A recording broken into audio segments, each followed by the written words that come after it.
যাদের RX এ চোখ ধরে স্টার্ট দিতে হয় এটা কোনো সমস্যা না। তেলটা একটু বাড়ায় নিলে আপনাদের এই সমস্যা ক্লিয়ার হয়ে যাবে। এই অ্যাভারেজ রাখার জন্য, তেলের খরচটা অ্যাভারেজ রাখার জন্য এইভাবে মেকানিকরা সেট করে দেয় আসলে। আর দেখেন কী অবস্থা কুয়াশায়, এখানে ক্লিয়ার দেখা যাচ্ছে মোটামুটি বেশ দূর পর্যন্ত, কিন্তু ওই সামনের দিকে এক হাত দূরেও দেখা যাচ্ছে না।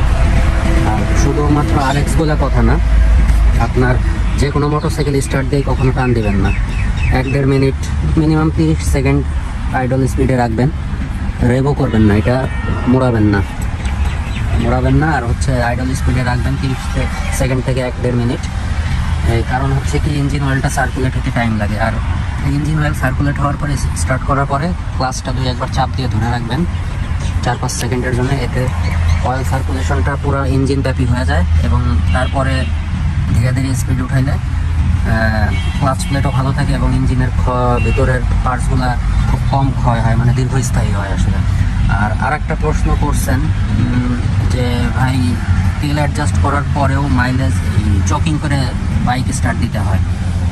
তো সেই ক্ষেত্রে আমি বলবো যে আমরা সচরাচর হচ্ছে কার্বোরেটরটা খুব পরিষ্কার করে ফেলাই, কিন্তু কার্বোরেটরের একটা অংশ পার্ট হচ্ছে এটা নিচে আছে, সেটা হচ্ছে এয়ার ফিল্টার।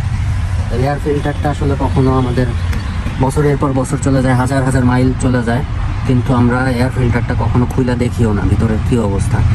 তো অবশ্যই যারা এই প্রবলেমে ভুগতেছেন ইনিশিয়ালি, যদি ইঞ্জিন ঘটিত বা অন্য কোনো ইলেকট্রিক্যাল সমস্যা না থাকে, কার্বোরেটরে যখন পরিষ্কার করবেন এই এয়ার ফিল্টারটা অবশ্যই খুলে পরিষ্কার করে ওয়াশ করে তারপরে আবার ফিট করবেন।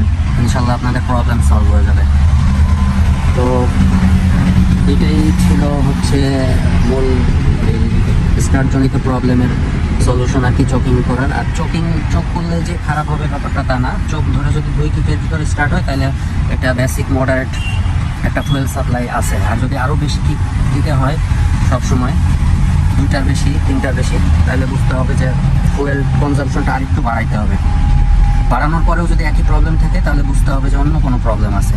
তো আসলে অনেকে কমেন্টের মাধ্যমে আসলে সলিউশন চান, তো সেই কমেন্টের মাধ্যমে সলিউশন দেওয়া সম্ভব হয় না। মৌখিকভাবে আইডেন্টিক্যাল অনেক প্রবলেমের কথা বলা যাইতে পারে যে এইটা করেন ওইটা করেন, কিন্তু আসলে অ্যাকচুয়ালি বাইক না দেখে মূল প্রবলেমটা বলা যায় না। আশা করি আপনারা বুঝতে পারছেন। আর এইটা আশা করি আপনাদের জন্য খুবই উপকারী একটা টিপস হবে, কারণ আমরা সচরাচর সবসময় স্টার্টজনিত প্রবলেম হইলে কার্বোরেটর অ্যাডজাস্ট করি বা ক্লিন করে লাগাই দেওয়া হয়, কিন্তু এয়ার ফিল্টারটা কখনো লাগানো হয় না। সো এটা করে দেখেন, ইনশাল্লাহ আপনাদের প্রবলেম সলভ হবে আশা করি।